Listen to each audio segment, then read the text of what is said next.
आज मैं आपके सामने 19 साल के एक ऐसे लड़के का केस शेयर करने जा रही हूँ जो कि बहुत ही अहंकारी प्रवृत्ति का और बचपन से ही छोटे बच्चों को बुली करना, लोगों को अपनी ज़बान से कष्ट देना।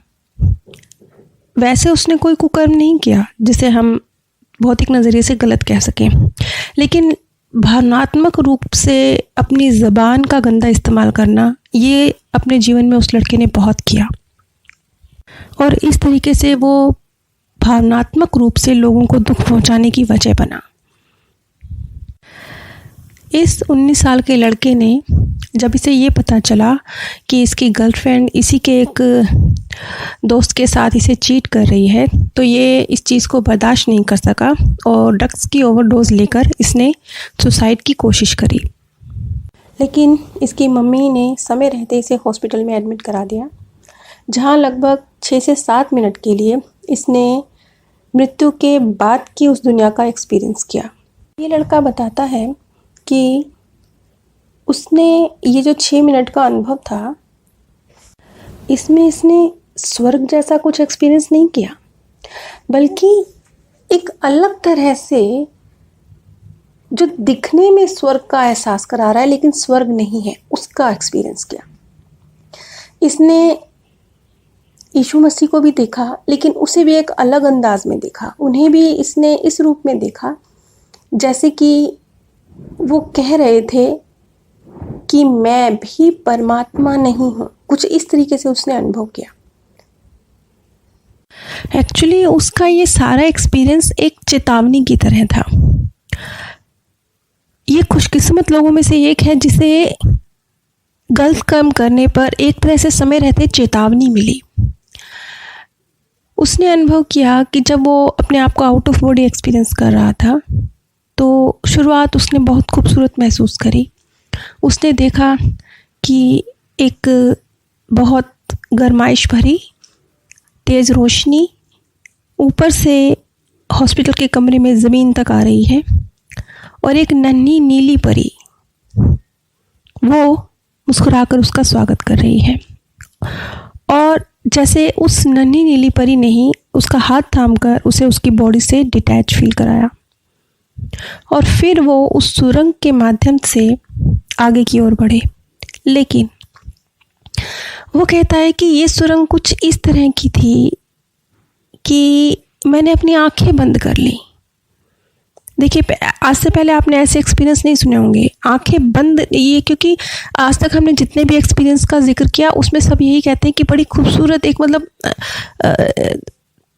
शांतिपूर्ण स्थिति थी, एक सुखद प्रकाश था। लेकिन उसने कहा कि प्रकाश सुखद था, लेकिन मैंने अपनी आंखें बंद कर ली। जैसे उससे वो प्रकाश की तेज रोशनी उसकी आंखों को नहीं सुहा रही, तो उसने अपनी आंखें बंद कर ली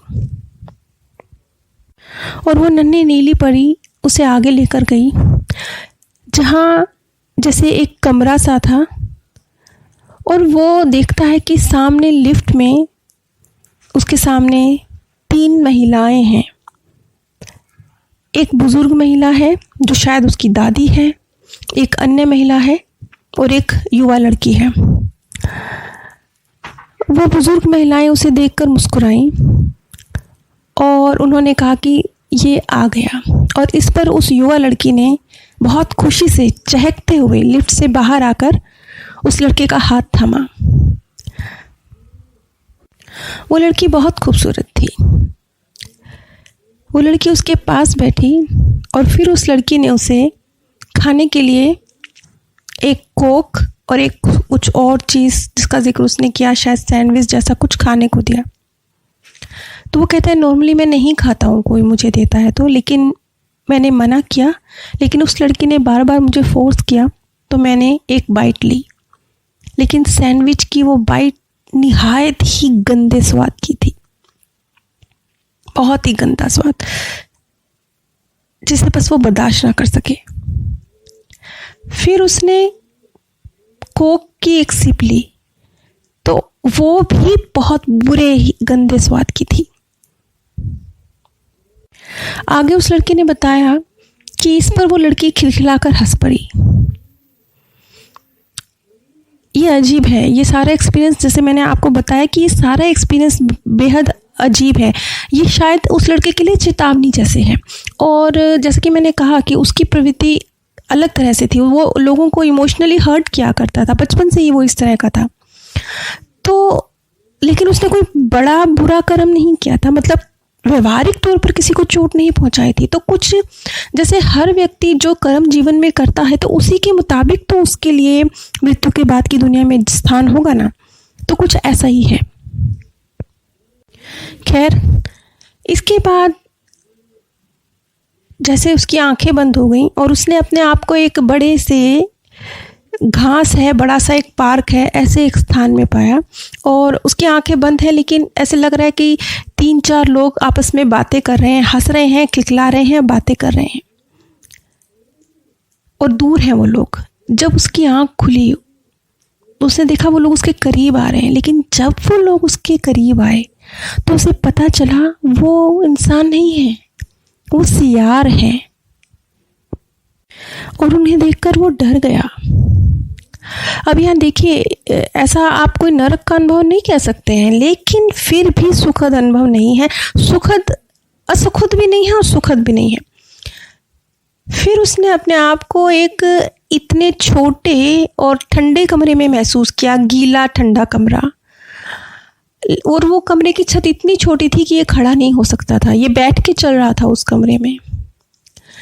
तो वो कमरा बहुत ठंडा था।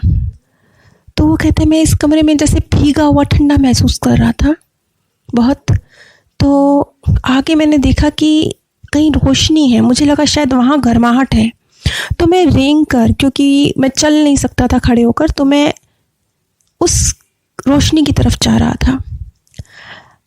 और मैंने देखा कि एक लड़की भी है जो उसी की तरह रेंग कर उस रोशनी की तरफ जाने की कोशिश कर रही है।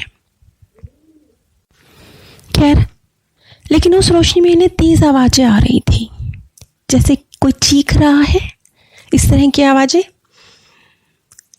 और फिर वही नन्ही परी उन्हें एक रूम में लेकर गई जहाँ एक बुज़ुर्ग व्यक्ति बैठा था। और उस बुज़ुर्ग व्यक्ति की एक ऐसे गोल टेबल थी, और जैसे ऊपर कुछ आप उसके आसपास, उसने तो इसे सितारों की तरह बयां किया है। तो वो कहता है कि उस बुज़ुर्ग व्यक्ति ने उसे उसके एक तरह से लाइफ रिव्यू दिखाया, जिसमें उसने बहुत सारे जो लोगों को भावनात्मक तौर पे हर्ट किया था वो सब उसने देखा। और वो व्यक्ति कोई खुश नहीं था। वो बुज़ुर्ग व्यक्ति उसके इस व्यवहार से जो उसने किया था पृथ्वी पर कोई खुश नहीं था। और वो कह रहा था, तुम ये देख रहे हो, ये सितारे ये व्यवस्थित होते हैं व्यक्ति के जन्म पे उसके कर्मानुसार। इस तरीके से उस जो बुजुर्ग दिव्य आत्मा थी उसने बोला, जो कि उससे ना खुश थी। उसके बाद उस दिव्य आत्मा ने एक बहुत इंटरेस्टिंग बात उस युवक से कही। उसने कहा कि तुम्हारे माता पिता, तुम्हारा जीवन, तुम्हारा शरीर, यहाँ तक कि तुम्हारा नाम, ये भी तुमने खुद चूज किया है, इसलिए इसे स्वीकार करो और इसके साथ आगे बढ़ो। अब उस लड़के ने आत्महत्या की थी, अपने जीवन से नाखुश होकर, अपनी परिस्थितियों से नाखुश होकर, अपनी गर्लफ्रेंड ने जो उसे चीट किया था उससे नाखुश होकर। लेकिन यहाँ पर वो बुजुर्ग व्यक्ति कह रहा था कि ये सब कुछ स्वीकार करो, क्योंकि ये तुम्हारे ही कर्मानुसार है, तुम ही ने इसे चूज किया है। खैर, इसके बाद उस बुजुर्ग व्यक्ति ने जैसे कि उसे धक्का दिया और दरवाजा बंद कर दिया, कमरे से बाहर निकाल के। उसके बाद जैसे उसे वो चीखें सुनाई दे रही थी फिर से बाहर, तो एक आवाज आई जिसने उससे कहा कि परमात्मा को पुकारो। तो उसने परमात्मा को पुकारा। क्योंकि वो क्रिश्चियन व्यक्ति था तो उसने यीशु मसीह को पुकारा। लेकिन यहाँ पर भी एक अजीब बात हुई कि जब उसने यीशु मसीह को पुकारा, हाथ जोड़े, तो उसे उनका एक्सपीरियंस हुआ। लेकिन उन्होंने जो कहा वो क्या था, वो बहुत खास था, बहुत महत्वपूर्ण। उन्होंने कहा, मैं परमात्मा नहीं हूँ, संभल जाओ, अन्यथा मैं भी कुछ नहीं कर पाऊंगा। अब इस मैसेज का क्या अर्थ था? जहाँ तक मैं समझ पाई हूँ, शायद उसे वो जो दिव्य आत्मा है ये संदेश देना चाह रही थी कि तुम अपने कर्मों के, अपने जीवन के निर्माता हो, संभल जाओ, अन्यथा मैं भी कुछ नहीं करूँगा। यानी कि तुम्हारे जो कुछ तुम्हारे साथ होगा तुम्हारे कर्मानुसार ही होगा। हम क्या सोचते हैं? हम सोचते हैं कि गलत कर्म करेंगे और फिर हाथ जोड़ेंगे या कुछ भी रिचुअल करेंगे या कुछ भी करेंगे तो सोचेंगे कि हमारे कर्मों का रिजल्ट अब हमारे पास ना आए। ऐसा नहीं होता। ये प्रकृति भी एक सिस्टम से बंधी है। जो ऊर्जा आप क्रिएट करेंगे वो एक रूल है, आपके पास वापस आएगी ही।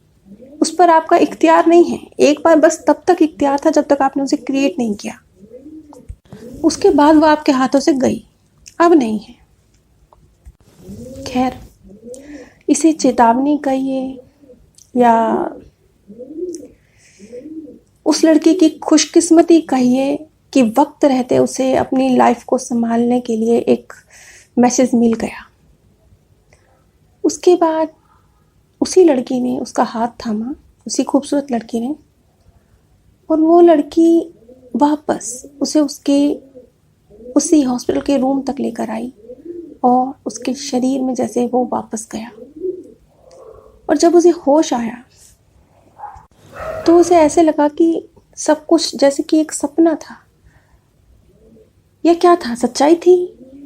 तो उसने नर्स से पूछा कि क्या यहाँ पर कोई युवा लड़की भी नर्स है? तो इस पर वो नर्स हैरान हुई। उसने कहा कि नहीं, इस वार्ड में तो बस 4 नर्सेज हैं और वो सभी बड़ी आयु की हैं। इस तरह की कोई लड़की इस हॉस्पिटल में काम नहीं करती है। खैर, उस लड़के का ये जो छोटा सा 6-7 मिनट का एक्सपीरियंस था ये तो यहीं ख़त्म हुआ। लेकिन यहाँ पर ये गौरतलब है कि उसने कोई स्वर्ग का एक्सपीरियंस नहीं किया और ना ही नर्क का किया। उसका ये एक्सपीरियंस एक चेतावनी की तरह था, संभल जाओ की चेतावनी की तरह। क्योंकि उसने आत्महत्या का रास्ता चुना था तो ये उसके लिए एक मैसेज था कि किससे भाग रहे हो? उससे जो तुमने खुद क्रिएट किया है, उससे जो तुमने खुद चूज किया है। भागना नहीं है। सिचुएशंस को पॉजिटिव तरीके से उसमें से क्या हम हल निकाल सकते हैं उस पर अपना फोकस करके उसे हल करना है। नीचे डिस्क्रिप्शन बॉक्स में मैंने अपने first channel path of peace का लिंक शेयर किया है, जहाँ पर मृत्यु के बाद की दुनिया के संबंध में सत्य रिसर्च पर आधारित जानकारी प्रस्तुत की जाती है। अगर आप इसी तरह के तथ्यों पर आधारित, सच्चे रिसर्च पर आधारित मृत्यु के बाद की दुनिया से जुड़े हुए अनुभवों को जानना चाहते हैं तो कृपया मेरे first channel path of peace पर ज़रूर विजिट कीजिए। आप सभी पर परमात्म सौंदर्य, प्रेम और आनंद सदैव बरसता रहे। आप सभी दिव्य परम धाम में